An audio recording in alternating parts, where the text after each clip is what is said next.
लौटाएंगे वो सारा तुम्हें सूद के समेत।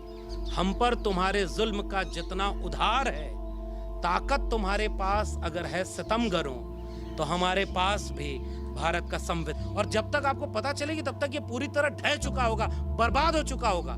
कि हम ठेके पर प्रोफेसर बनेंगे, दावा करोगे विश्व गुरु बनने का और प्रोफेसर को गुलाम बनाओगे, इसका विरोध। बहुत शुक्रिया दिल्ली विश्वविद्यालय के उन तमाम शिक्षक संगठनों का, शिक्षकों का और विद्यार्थियों का जिन्होंने ये साझा प्रेस कॉन्फ्रेंस यहाँ पर बुलाई है।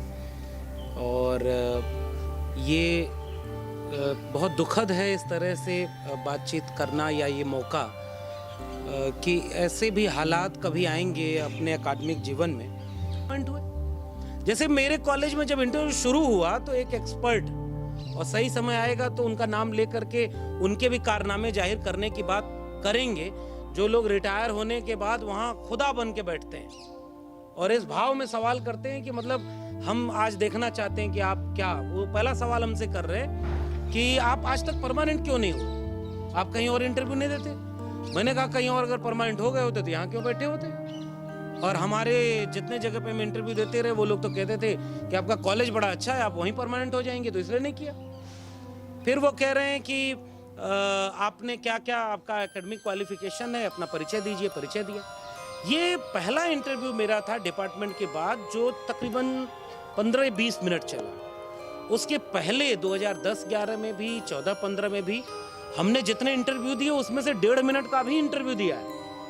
आप अंदर जाइए, आपसे कहा जाएगा कि अपने बारे में बताइए और फिर शुभकामना दी जाएगी कि जाइए आपका भविष्य उज्जवल हो। अब आप 1.5 मिनट बाद बाहर आ गए। जिस पढ़ाई को पढ़ने में 25 साल हमने लगाए, किताब लिखने, लेख लिखने और जाने क्या क्या किया, उसका परीक्षण 1.5 मिनट में होता है। लेकिन हमें निकाले जाने की वजह क्या है, और इसलिए हम ये सवाल पूरे देश के सामने रखना चाहते हैं कि अगर आपके देश के विश्वविद्यालय में बिना मेरिट देखे, बिना किसी तरह की चीज किए एक विचारधारा के लोगों को भरने का काम किया जाएगा, तो वो मेरा तो एक नौकरी का नुकसान है, ये देश बर्बाद हो जाएगा, क्योंकि ये पूरा विश्वविद्यालय खत्म हो रहा है। और हम इसलिए बोलने आए हैं क्योंकि इन्हीं विश्वविद्यालयों ने हमें बनाया है। अगर इलाहाबाद विश्वविद्यालय न होता, दिल्ली विश्वविद्यालय न होता, तो हम भी कहीं गाय भैंस चरा रहे होते। इन विश्वविद्यालयों ने हमें बनाया है, संविधान और मंडल कमीशन ने हमें यहाँ पहुंचाया है।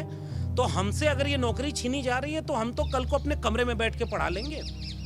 और जिस रास्ते ये नौकरी दी जा रही, इसे दिल्ली विश्वविद्यालय में क्या शाखा नहीं लग रही? एक विचारधारा, क्या दिल्ली विश्वविद्यालय का एक कॉलेज ऐसा नहीं है जहां यज्ञ कराने के बाद गौशाला खोलने की बात की जा रही?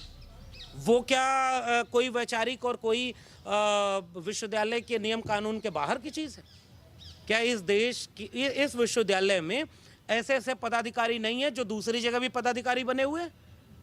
आरएसएस की शाखाओं के पदाधिकारी हैं। विश्वविद्यालय नाम में विश्व जुड़ा हुआ है, ये ग्लोबल नॉलेज के केंद्र थे। यहाँ हर विचार के लोग अपनी मेरिट के आधार पर आते हैं। और क्या विचारधारा देख करके यहाँ नौकरी दी जा रही है? ये तो हम सवाल पूछना चाह रहे हैं। और विश्वविद्यालय का कुलपति इसका जवाब दे, मेरे कॉलेज का प्रिंसिपल और सिलेक्शन कमेटी इसका जवाब दे कि मुझे निकाले जाने की वजह क्या है। हम करते रहेंगे, इसलिए हम अपील करते हैं पूरे देश के नागरिकों को कि आपका सवाल है। हम विश्वविद्यालय के भीतर हैं, इसलिए हमें हकीकत पता है, आपको शायद नहीं पता होगी। फिर आप ये कहते रहना कि विश्वविद्यालय में गरीब, कमजोर, मजलूम के बच्चे अब DU GNU नहीं पढ़ पाएंगे। इसके लिए भी इस लड़ाई को आगे बढ़ाना होगा। इस देश में वंचितों, शोषितों के पहली पीढ़ी के हम लोग हैं। हम तो पूरे इलाके में पहले प्रोफेसर बने। आज तुमने हमें निकाल दिया तो जाने कितने लोग डर जाएंगे कि अगर तुम बोलोगे तो तुम्हारा हर्ष लक्ष्मण यादव की तरह कर दिया जाएगा।